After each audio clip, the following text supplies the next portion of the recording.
Hello everyone, this is Shannon from Not So Po, and today I'm doing my anticipated releases for the third quarter of 2023, so July, August, and September. There are so many amazing books that are going to be coming out, so I wanted to talk to you about what books are on my radar that I'm very excited about. Usually I do 15 books, but I'm finding that I'm having a really hard time keeping up with 15 each quarter, so I'm reducing that down to 10, which I think will be a little bit more manageable, and there are still so many great books that are coming out. So let me share those with you, and the dates that I'm using are just the ones that kind of are on Goodreads, probably US dates, subject to change, all of those caveats. So first, on July 11th is A Little Luck by Claudia Piñeiro, translated from Spanish by Frances Riddle. I had previously read Elena Knows and absolutely loved it. So when I saw that Claudia Piñeiro was coming out with another book translated into English, I was very excited. So this is a thriller about a woman who left Argentina 20 years before after kind of a very bad thing happened, and hasn't been in contact with anyone. She's been living in the US and she decides that she needs to go back, and it's all about her going back and this mystery of kind of what happened, as well as just, she's changed a lot, and seeing, does anybody even recognize her or remember her, including the son that she left behind.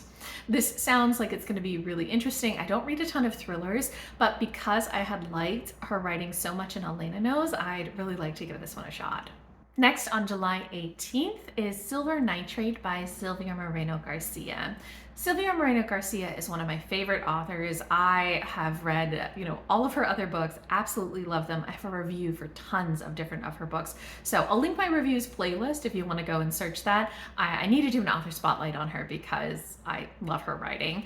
And this newest book I will pick up no matter what, but it also does sound really intriguing. It is set in the 1990s in Mexico City, and it is about a woman who is a sound editor for films, and her friend, who is a soap opera actor, who kind of get involved with this director who needs to make a film in order to lift a curse that has been put on him. So it sounds like it might be a little bit horror adjacent, so we'll see how I deal with that, but I always want to give Silvia Moreno-Garcia's books a try. Regardless, I just love her writing.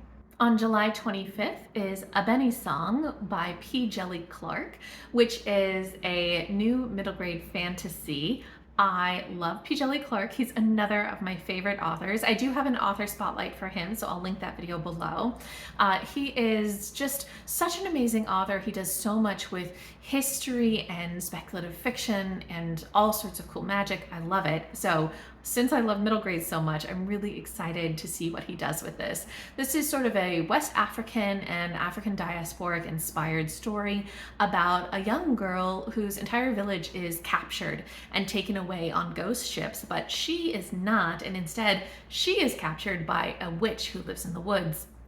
And she has to figure out how to escape from this witch and also how to go and free her people. It sounds like it's going to be a really excellent story dealing with some very interesting historical inspiration.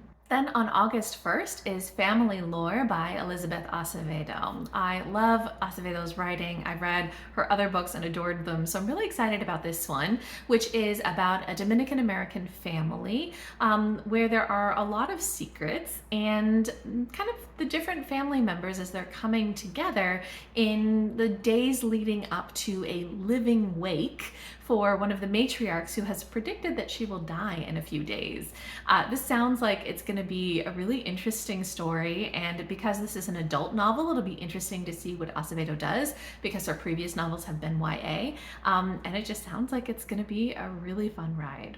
On August 3rd is Bright Fear by Mary Jean Chan. This is a poetry collection that I heard about from Jen Campbell, at Jen Campbell, who I will link below, and it sounded really, really good. It also just deals with the sorts of themes that I tend to love in poetry, things about identity and language, about queerness, about colonialism, and about COVID. So I think this is going to be right up my alley.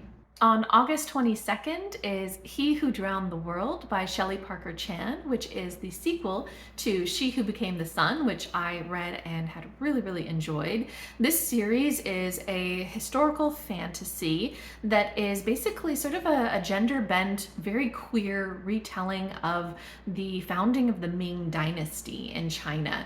It is very much about politics and about history and about vying for power and all of these different groups, and I found it really engaging in the first book. It is a little bit grim, so a little grimmer than I normally like, but I just love all the history and the politics, and there's very light fantasy elements woven throughout it as well. And so the second book is just going to continue that story and all of these different power struggles.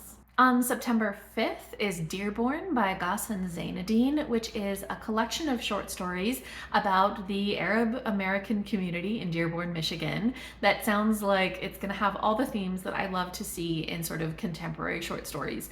Themes about identity and trauma and immigration and queerness and just ideas of belonging. So this sounds like exactly the sort of short story I enjoy.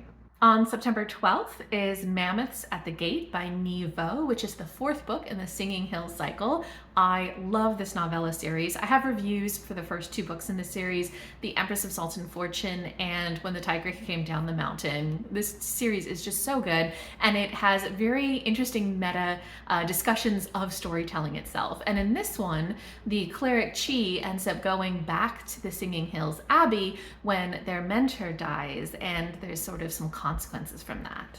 Also on September 12th is Undiscovered by Gabriela Wiener, translated from Spanish by Julia Sanches. This is autofiction about the author's kind of grappling with her ancestry, her history.